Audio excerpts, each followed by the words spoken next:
Hello, Namaskar guys. Welcome in our YouTube channel. I Rasna Chaudhary and today we are discussing about the type of the neurons. जैसे previous classes के अंदर हमने देखा था nerve system के component क्या क्या होते हैं, then structure of the neurons, neurotransmitters, इसके बारे में हमने प्रीवियस क्लासेस में देखा था। आज हम देखेंगे types of the neurons. Types of the neurons में न्यूरॉन 3 टाइप के होते हैं, sensory neuron, motor neuron and interneuron. अब सेंसरी न्यूरॉन क्या होंगे? Sensory neuron carry signal from the body, skin, muscles, bone and tissue and send to the brain.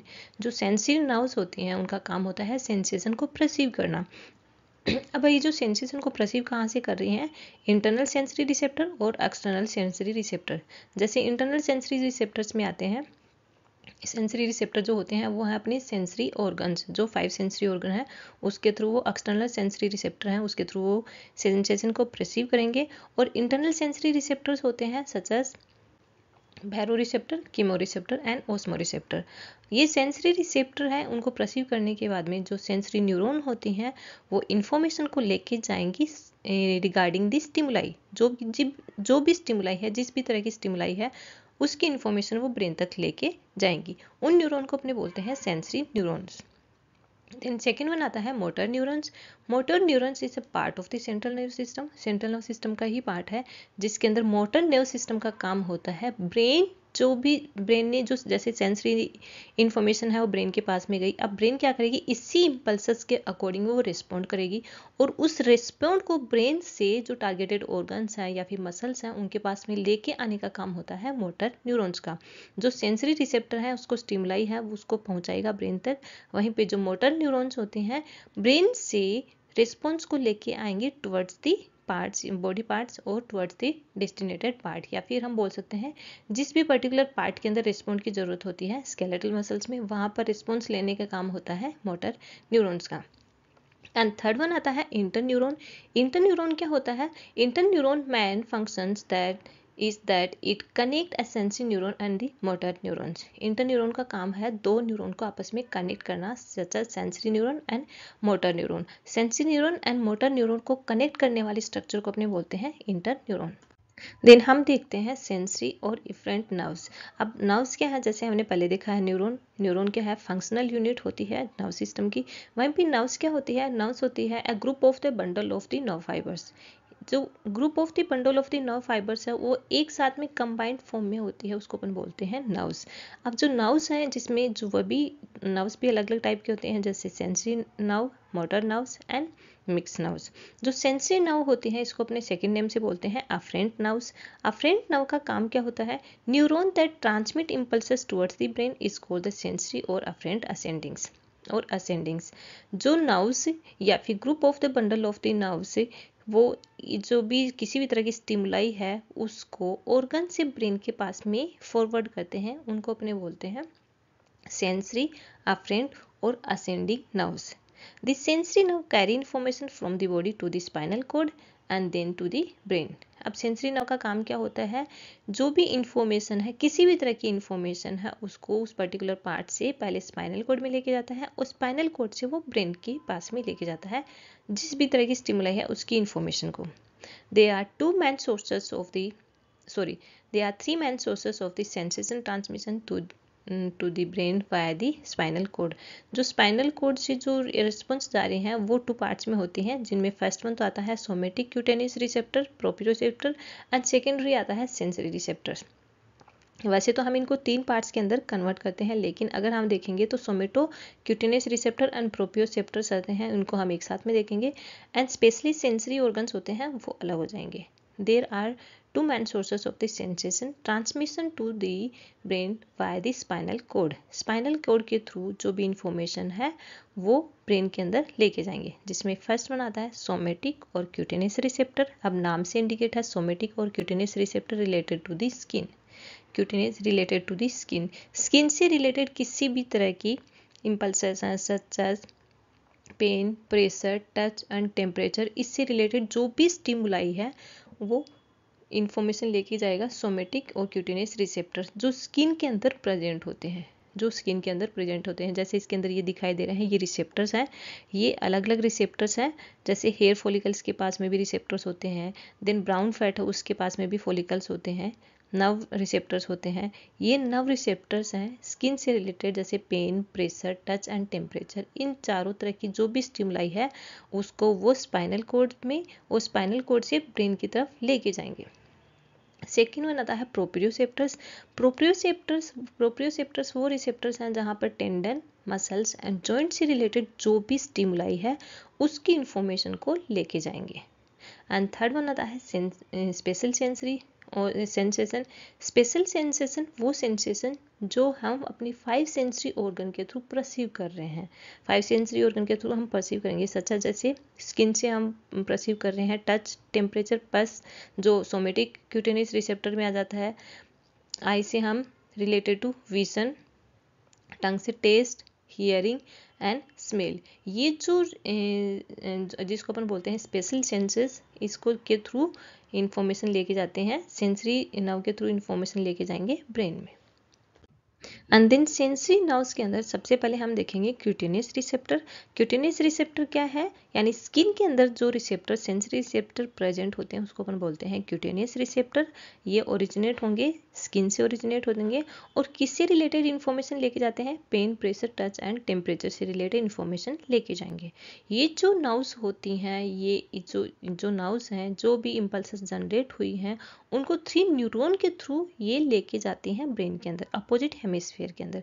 Hemisphere यानी brain है उसको हम 2 पार्ट्स के अंदर साइडेड में कन्वर्ट कर देते हैं, जिसमें right hemisphere and left hemisphere हो जाएगा, जिसमें राइट साइडेड ब्रेन और लेफ्ट साइडेड ब्रेन है वहां पर हो जाएगा। तो ये दोनों अपोजिट हेमिस्फीयर में, यानी राइट हेमिस्फीयर और लेफ्ट हेमिस्फीयर दोनों के अंदर ये इन्फॉर्मेशन लेके जाता है इन दी सेरिब्रम के अंदर, और वहां पर जो भी सेंसेशन है उसका लोकेशन परसीव होता है कि किस पार्ट्स के अंदर ये जो स्टिमुलाई है, सच जैसे अगर पैर के अंदर लगी है तो इसकी लोकेशन है वो सेरिब्रम के अंदर लोकेट की जाएगी, परसीव की जाएगी कि ये पैर के अंदर स्टिमुलाई प्रेजेंट हो रखी है। जैसे अब इसके अंदर है, इसके अंदर जो भी स्टिमुलाई है वो बोथ हेमिस्फीयर के अंदर प्रेजेंट रहती है, अपोजिट साइड के अंदर, सच एज सेरिब्रम के अंदर बोथ हेमिस्फीयर के अंदर हो जाएगी।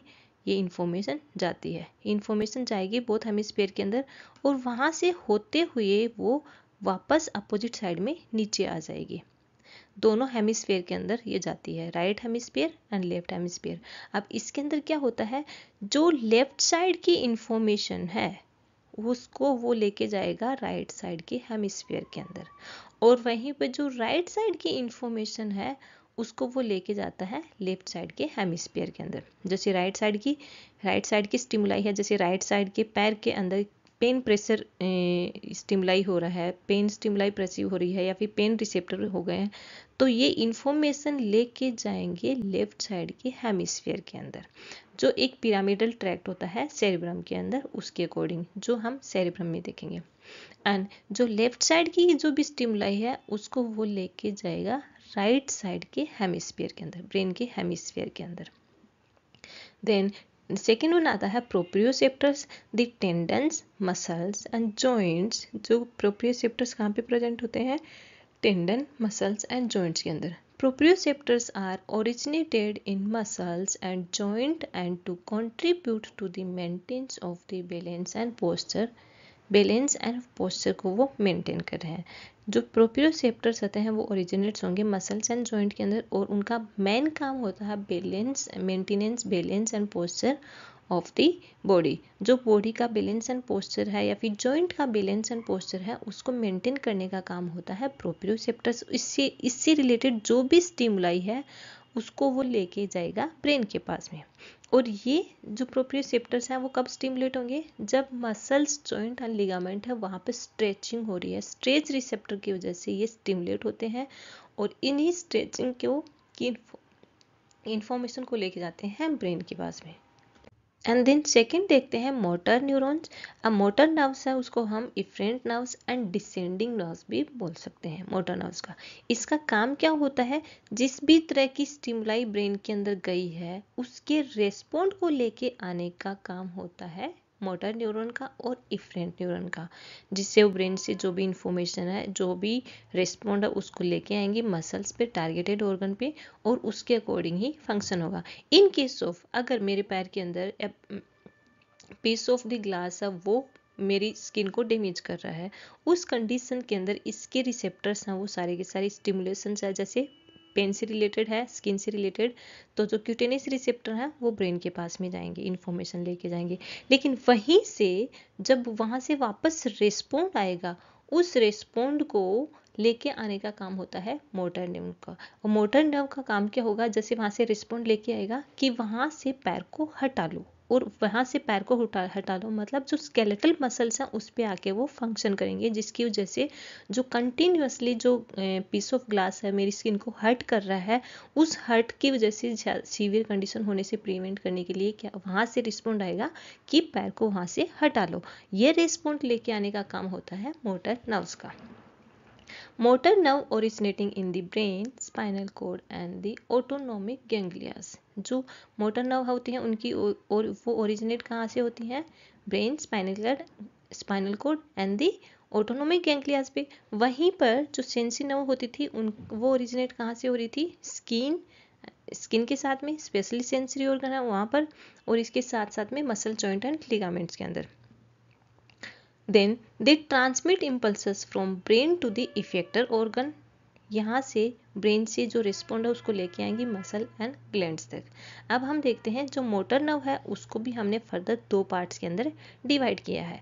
फर्स्ट वन आता है somatic nerve and second one आती है ऑटोनोमिक नर्व। जो सोमेटिक नर्व होती है उसका काम होता है स्केलेटल मसल्स कॉन्ट्रैक्शन करेगा, मतलब डायरेक्टली हम बोल सकते हैं एक वॉलेंट्री एक्टिविटी को फॉर्म कर रहा है, और जो वॉलेंट्री एक्टिविटी होती है वो होती है स्केलेटल मसल्स के में।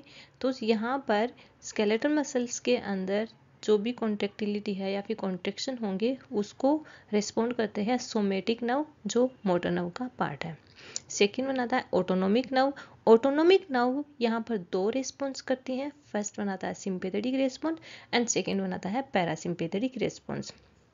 सिंपैथेटिक रेस्पॉन्स और पैरासिम्पैथेटिक रेस्पॉन्स ये किस वे के अंदर कर रही हैं, जो हमने पहले न्यूरोट्रांसमीटर के अंदर देखा था कि सिंपैथेटिक रिसेप्टर के अंदर या फिर सिंपैथेटिक रेस्पॉन्स के अंदर कौन कौन से जो रिसेप्टर्स होते हैं, जैसे एड्रेनर्जिक रिसेप्टर्स हैं, कोलिनर्जिक रिसेप्टर हैं, ये कैसे फंक्शन कर रहे हैं और कौन कौन सी न्यूरोट्रांसमीटर रिलीज होते हैं और क्या फंक्शन करते हैं, जो हमने पहले न्यूरोट्रांसमीटर के अंदर देखा है।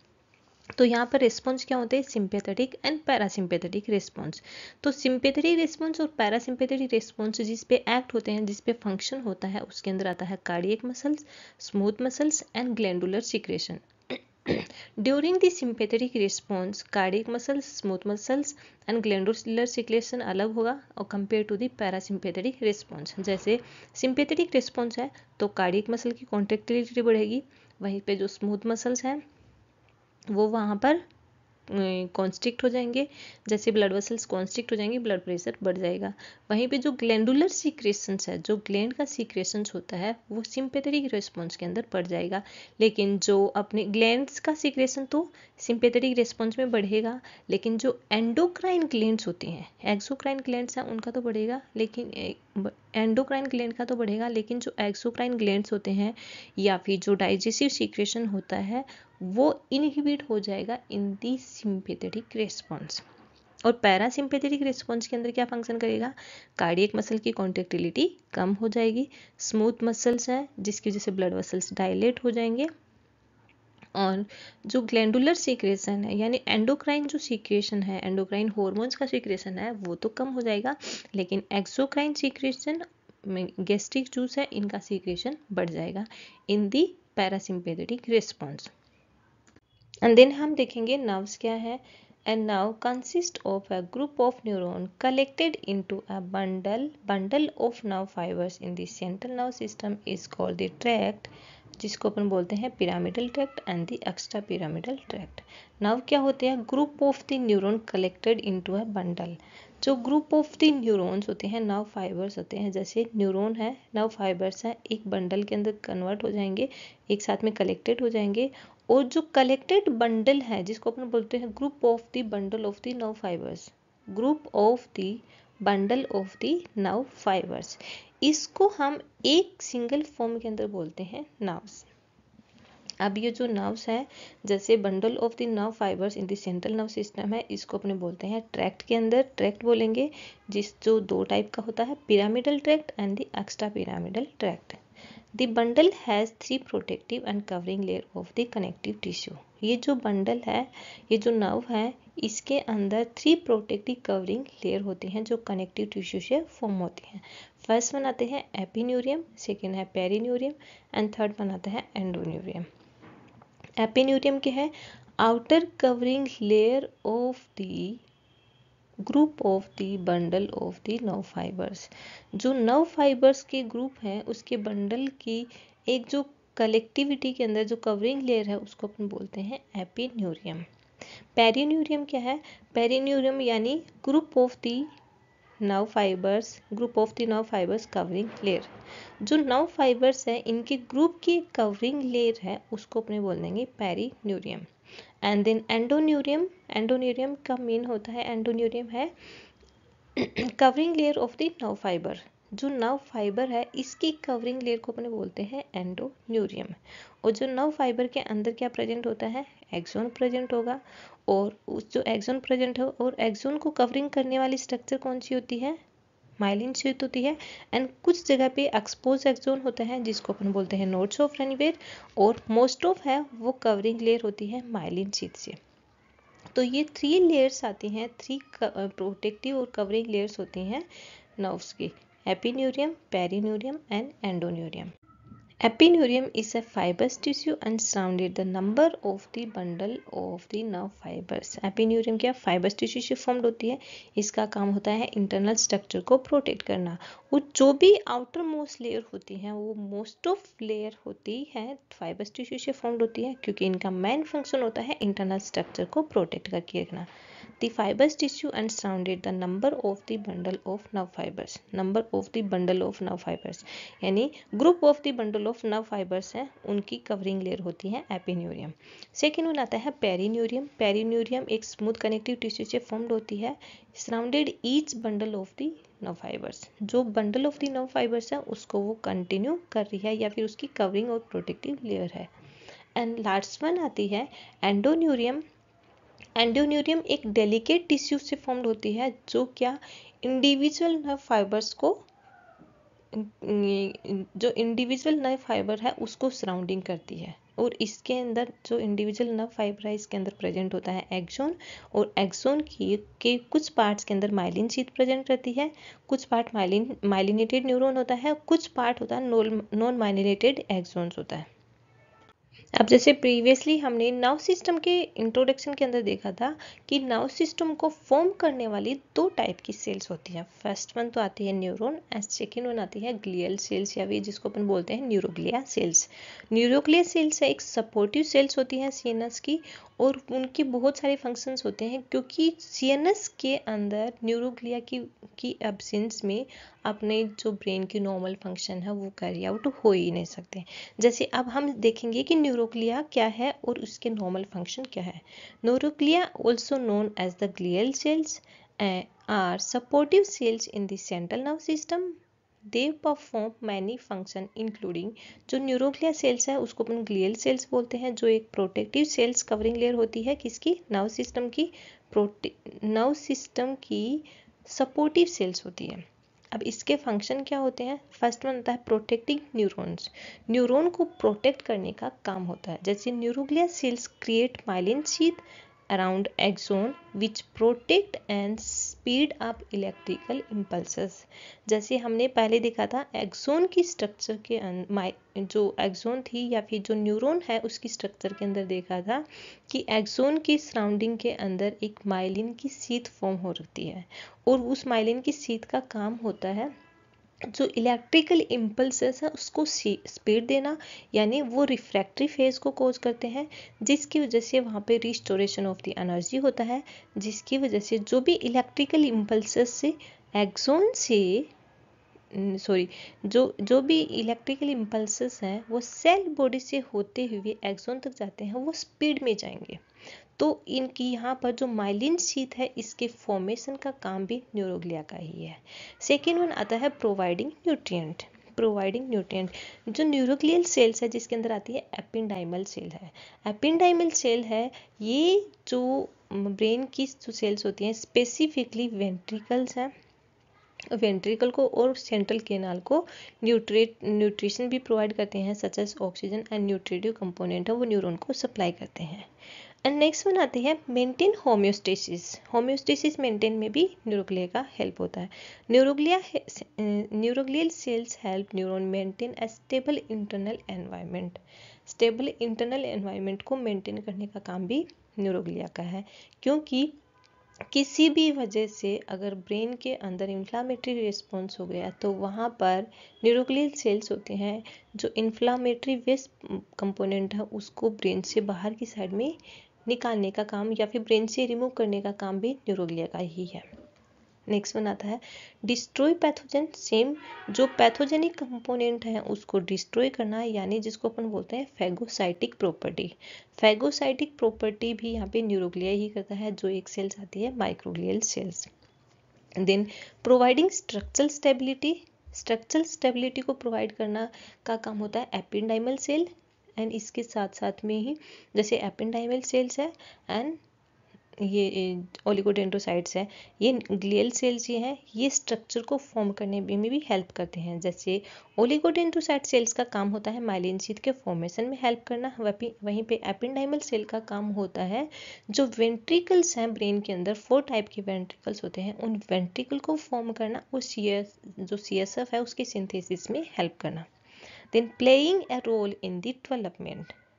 जो अपनी बॉडी के अंदर नर्व्स होती हैं उनकी मेंटेन फंक्शंस को भी रीजनरेट करने का काम भी न्यूरोग्लिया का सेल्स है। जैसे जो ओलिगोडेंड्रोसाइट सेल्स होती हैं वो CNS के अंदर माइलिन शीथ का फॉर्मेशन करती हैं, लेकिन PNS के अंदर वो as the Schwann cell function करती हैं, स्वान सेल का फंक्शन करती हैं।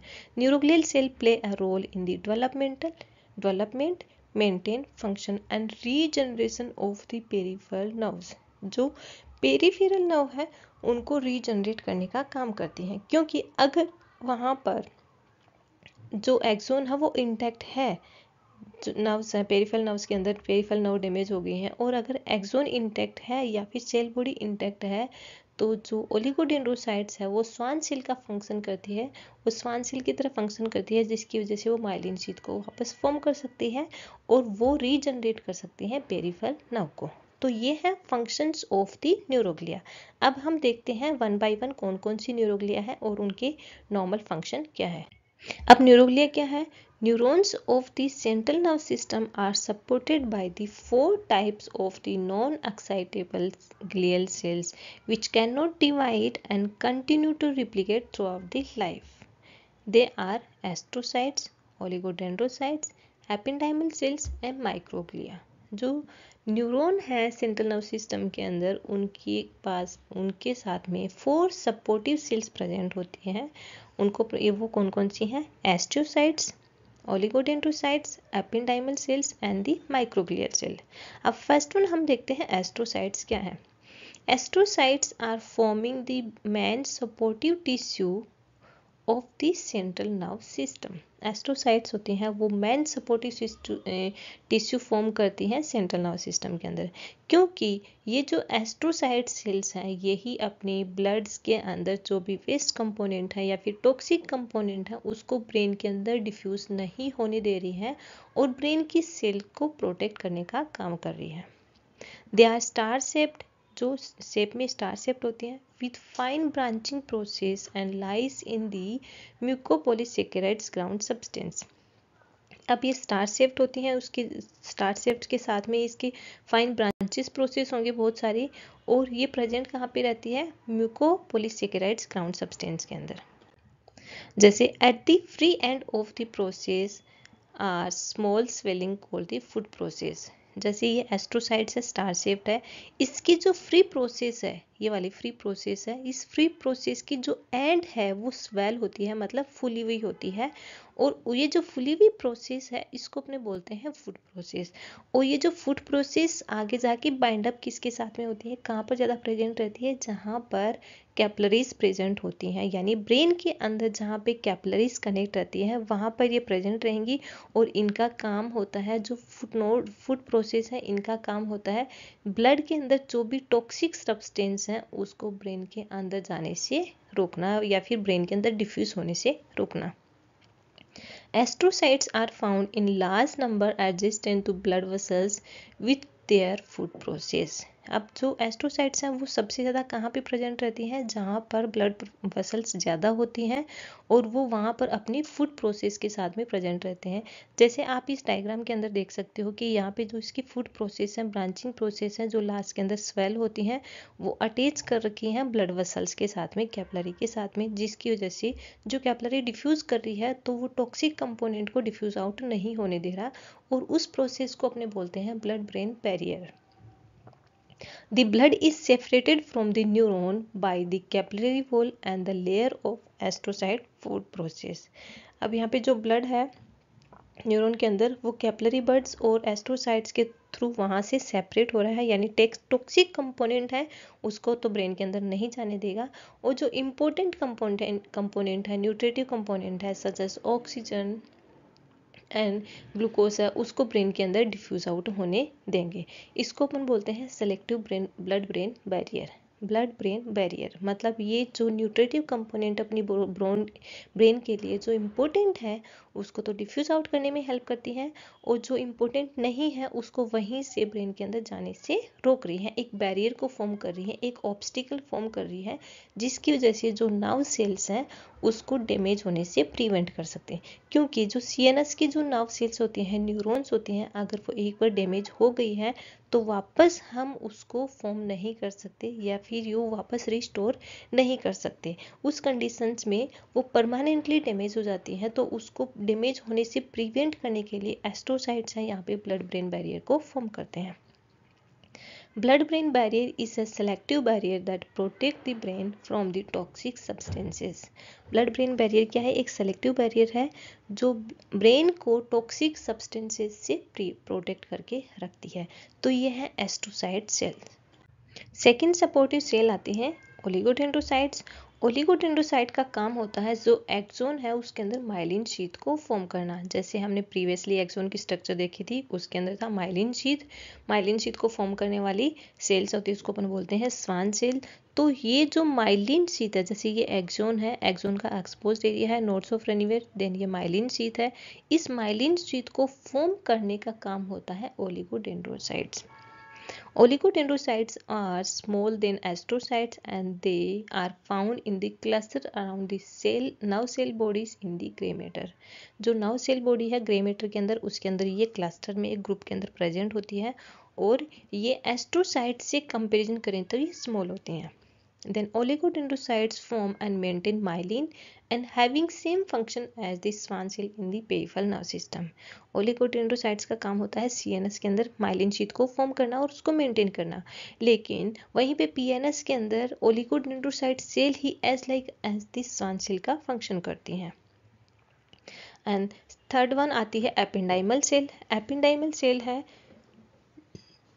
Ependymal cells form the epithelial lining of the ventricles of the brain and central canal of the spinal cord। जो एपेंडाइमल सेल है एपिथेलियल सेल्स होती हैं, epithelial lining होती है जो ब्रेन के अंदर 4 वेंट्रिकल होते हैं, उन वेंट्रिकल को की लाइनिंग को फॉर्म करती है। इसके साथ साथ में जो स्पाइनल कोड के अंदर सेंट्रल कैनाल होता है उसको फॉर्म करने में हेल्प करती हैं एपेंडाइमल सेल। और ये एपेंडाइमल सेल होती है यहाँ पर प्रेजेंट होते सीलिएटेड एपिथेलियल लाइनिंग से। Ependymal cell form the choroid plexus of the ventricles secrete CSF। और जो एपेंडाइमल सेल है इनका काम क्या होता है, जो वेंट्रिकल है उनके अंदर ब्रेन के अंदर 4 वेंट्रिकल होते हैं, लेटरल वेंट्रिकल नंबर में 2 होते हैं, right and left, then third ventricle and fourth ventricle. इन वेंट्रिकल के अंदर कोरोइड प्लेक्सस को फॉर्म करते हैं, और कोरोइड प्लेक्सस का काम होता है CSF को सीक्रेट करना, यानी सेरिब्रोस्पाइनल फ्लूइड है उसको सीक्रेट करना। और ये CSF continuously brain and spinal cord है उसके चारों तरफ ये कंटिन्यूसली सर्कुलेट होता रहता है। एंड फोर्थ वन सेल आती है माइक्रोग्लियल सेल। माइक्रोग्लियल सेल है जिसको अपन बोलते हैं microglial are the primary innate immune cell of the brain. Brain की प्राइमरी इनेट इम्यून सेल है। इनेट इम्यून सेल का मीन क्या होता है? प्राइमरी सेल है जो भी फिटस है या फिर जो भी ह्यूमन बीइंग है उसको बर्थ से पहले ही मिल चुकी है। प्राइमरी इम्यून सेल्स हैं। इम्यून सेल्स मतलब ब्रेन को प्रोटेक्ट करने वाली सेल है जो बर्थ से पहले ही मिल चुकी हैं। इनका काम क्या होता है? They eliminate microbes, dead cells and other antigen that could endanger the CNS. अब ये जो माइक्रोग्लियल सेल है इनका काम होता है कि ब्रेन के अंदर कोई भी डेंजरस कंपोनेंट है such as microbes, dead cells और कोई भी किसी भी तरह का एंटीजन है वो सीएनएस को डैमेज कर सकता है, उसको वो वहाँ से बाहर निकाल देगा या फिर ब्रेन से रिमूव कर देगा। माइक्रोग्लियल सेल्स में be derived from the monocytes, monocyte से फॉर्म्ड होती हैं, that migrate from the blood into the nerve system before the birth. Birth से पहले ही ब्लड से वो ब्रेन के अंदर चली जाती हैं और माइक्रोग्लिया को फॉर्म करती हैं। इसीलिए हम इसको बोलते हैं primary innate immune cells of the brain. Brain की प्राइमरी इनेट इम्यून सेल्स कौन सी होती हैं? Microglial cells. They are found mainly in the area of the blood vessels. वो वहाँ पर प्रेजेंट होती हैं जहाँ पे हाईली वस्कुलर एरिया होता है, यहाँ पे ब्लड वेसल्स ज़्यादा प्रेजेंट होती हैं। The enlarge and become phagocytic, removing microbes and damaged tissue from the area of the inflammation and the cell destruction. The enlarge and become phagocytic, ये बड़ी हो जाती हैं, उसके बाद में phagocytic प्रॉपर्टी होती है इनकी। phagocytic प्रॉपर्टी का मेन क्या होता है? जो भी एंटीजन अपनी ब्रेन के अंदर जा रहे हैं उसको एंटीबॉडी बनने से प्रिवेंट करेगा यानी उसको डेड कर देगा। जो भी माइक्रोब्स हैं उसको वहाँ से डेड कर देगा और जो डेड टिश्यू है या फिर डेड वेस्ट कंपोनेंट है इन्फ्लामेशन का या फिर सेल डिस्ट्रक्शन का, उसको ब्रेन से बाहर निकालने का काम भी होता है माइक्रोग्लियल सेल्स का। तो ये था आज का अपना चैप्टर या फिर आज की अपनी जो क्लास जिसके अंदर हमने पढ़ा था nerves and glial cells. Thank you guys, thank you so much. अगर ये वीडियो पसंद आए तो please like, share and subscribe please. Thank you for listening.